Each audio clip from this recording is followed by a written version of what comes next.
मित्रों नमस्कार। Parameter of law के इस चैनल में मैं आपका मित्र अशोक शर्मा रिटायर्ड जज आपका हार्टली वेलकम करता हूं।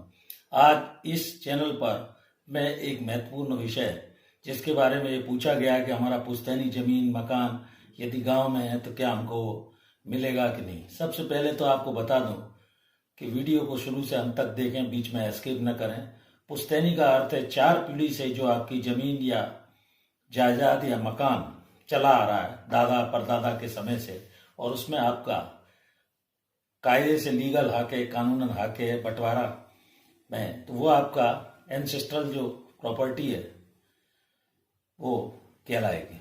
सेल्फ एक्वायर्ड नहीं है, मतलब दादा परदादा से वो संपत्ति चली आ रही। चाहे आप साल में 2-4 बार या 10 साल में 5 साल में अपने गांव गए हों या नहीं गए हों, यदि आपके चाचा ताऊ रिश्तेदार भाई बंद कोई भी उस संपत्ति या जमीन को अपने कब्जे में कर लेते हैं या इलीगल तरीके से अवैधानिक रूप से किसी को बेच देते हैं तो आप उसे प्राप्त कर सकते हैं। सिविल कोर्ट में आपको पार्टीशन के लिए दावा विभाजन के लिए लगाना होगा और सारे खतियान वगैरह निकलवाने पड़ेंगे, रिकॉर्ड निकालवाना पड़ेगा, दस्तावेजों को इकट्ठा कर लीजिए, किसी अच्छे सिविल के वकील से राय लीजिए, पहले नोटिस देना होगा, उसके बाद आप पार्टीशन आदि का दावा उसके विरुद्ध लगा सकते हैं।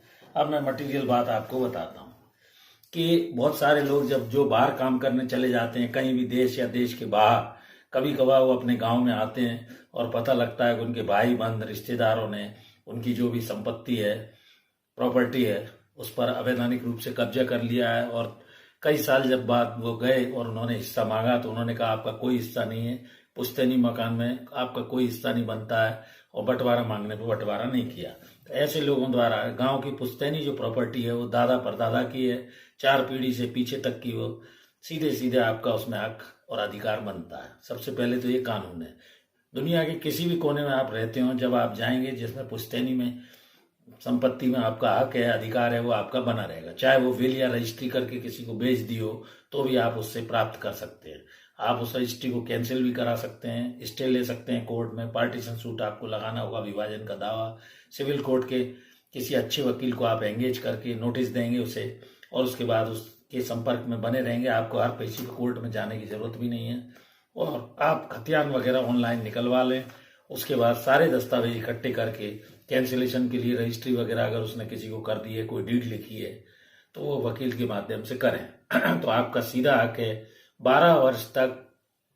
यद्यपि ऐसा भी लॉ है कि बिना रोके टोके अगर कोई काम किसी प्रॉपर्टी पे कब्जा कर लिया है तो उसका हक मान लिया जाता है। लेकिन आपके पास जनगणना रजिस्टर में कोई आपकी विल है या कोई बिजली वगैरह के आप बिल पटा रहे हैं वहाँ के, और कोई चीज़ है एंसेस्ट्रल प्रॉपर्टी पे, तो वो ऐसी स्थिति में आप पार्टीशन के द्वारा, चाहे आप 10 साल से 15 साल से 20 साल से वहाँ नहीं भी गए हैं, अगर किसी संपत्ति को आपके चाचा ताऊ या किसी रिश्तेदार ने ऐसा कब्जा अवैध कर लिया है तो आप जनप्रतिनिधि से सबसे पहले वंशावली ले लें, जिससे साबित होगा कि खातियान के आधार पर कोर्ट में आपका हक बनता था और आप मामले को लगा सकते हैं। कागजात के आधार पर 2-3 वर्ष आपको लगेगा। पार्टीशन सूट में आपको विभाजन मामले में आपके हक में फैसला आ जाएगा और आप उसको अपने हिस्से को इस तरह से लीगली प्राप्त कर सकते हैं। मित्रों, मेरा एक अनुरोध है कि मेरी धर्मपत्नी श्रीमती अर्चना शर्मा का भी एक यूट्यूब पर चैनल है, अर्चनाज आर्टी आपके नाम से, आप चाहें तो उसे भी सब्सक्राइब कर लें, जिससे आपको डिजाइनर है, इंटीरियर है, सिलाई कढ़ाई बुनाई ड्राइंग पेंटिंग भजन आदि की जानकारी मिलेगी। इस वीडियो में यहीं तक, और इस वीडियो आपको कैसा लगा इस बारे में कमेंट करें। जानकारी के लिए मैं नेक्स्ट वीडियो में मिलता हूं नए विषय के साथ। इस वीडियो में यहीं तक, मैं हृदय से आपका आभारी हूँ। नमस्कार।